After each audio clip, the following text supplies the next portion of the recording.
હું મહારાજને દરરોજ પ્રાર્થના કરું કાયમ.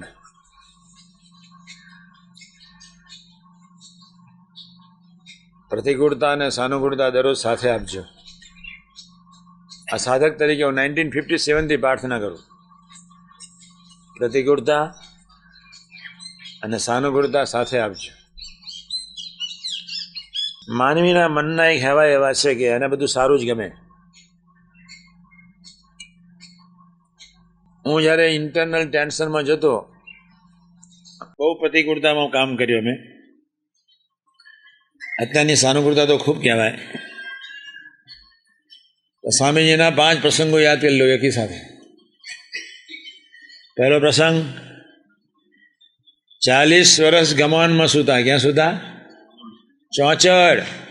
ગમાનમાં શું મળે? કસ્તુરી.